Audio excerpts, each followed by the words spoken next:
अस्सलाम वालेकुम, मेरा नाम है ज़ुहेब और आप देख रहे हैं AS रिव्यूज़। मैं इस बाइक का ऑनर हूँ और ये बाइक है ZX10R 2021 मॉडल। सबसे पहले हम बात कर लेते हैं इसकी प्राइस और कलर स्कीम्स की कि उनकी अवेलेबिलिटी क्या है पाकिस्तान में।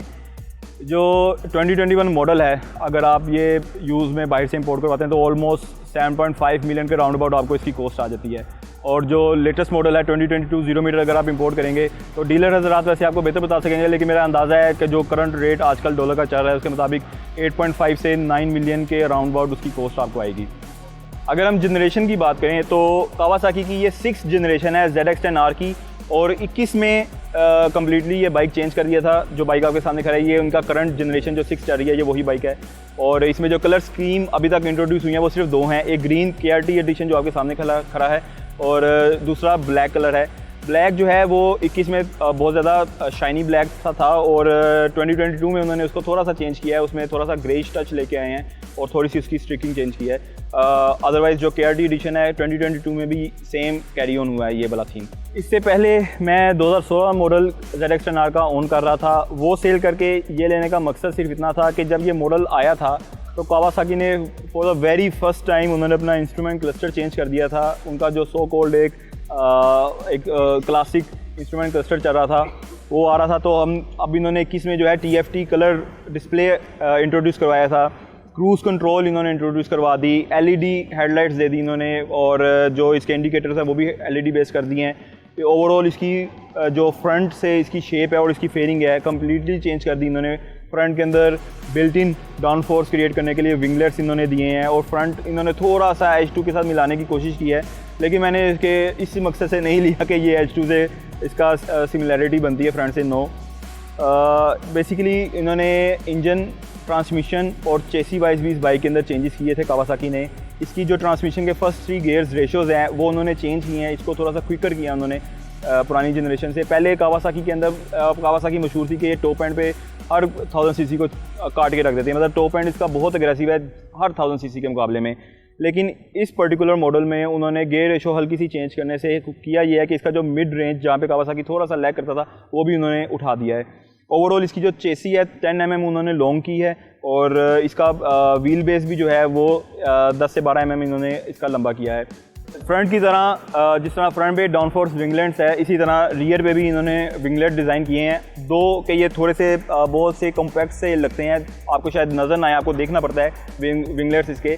जिस तरह R1 है उसके तो आपको प्रॉपर, यहाँ डुकाटी है उनके तो आपको प्रॉपर नज़र आते हैं, लेकिन इसका उन्होंने बनाए तो ज़रूर हैं लेकिन उन्होंने थोड़ा सा अपनी शेप के लिहाज से बनाए हैं कावासाकी ने।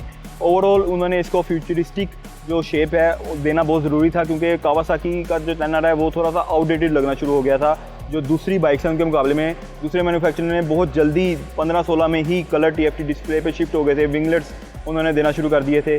तो कावासाकी ने H2 और H2R में तो दिए थे, पर एट लास्ट के वो 10R में भी उन्होंने ये चीज़ें इंट्रोड्यूस करवाई हैं।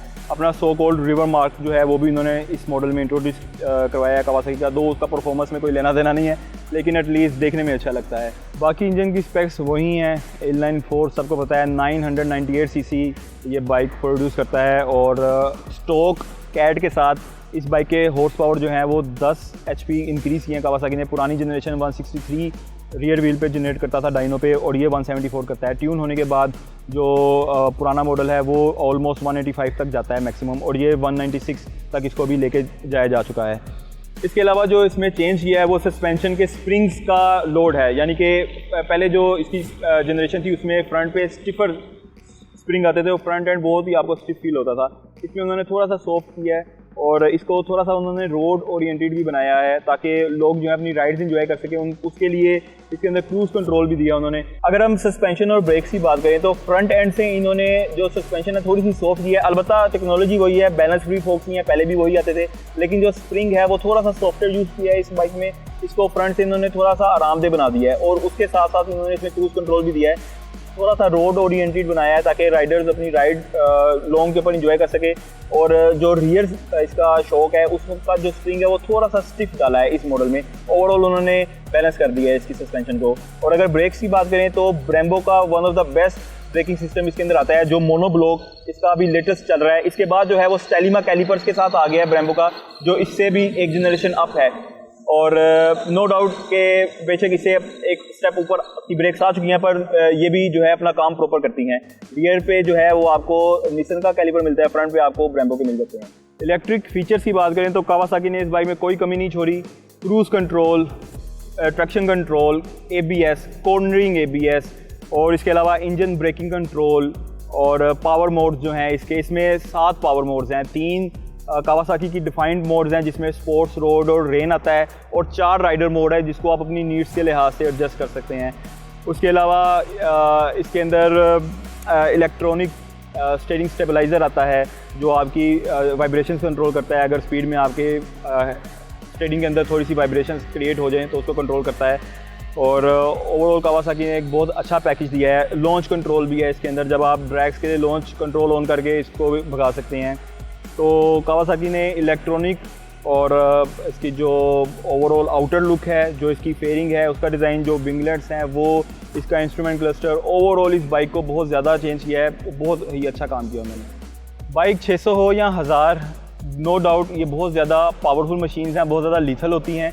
तो बी केयरफुल वाइल राइडिंग। ये सिटी रोड्स इन बाइक को चलाने के लिए डिज़ाइन नहीं है, तो जब भी आप चलाएं आपने प्रॉपर ट्रैफिक और आगे रोड्स के अंदर यू टर्न है कि नहीं है और आगे ब्लॉक है यानी कि डेड एंड आ रहा है या नहीं है, उसका ध्यान रखते हुए चलाया करें। क्योंकि जब आप स्पीड में होते हैं तो आपको पता नहीं चलता कि जो फ्रंट एंड है वो कितनी जल्दी आपके पास आ जाता है। तो stay safe, wear safety gears, अच्छे से अच्छा गियर परचेज़ करें अपने अंदर, अपने लिए।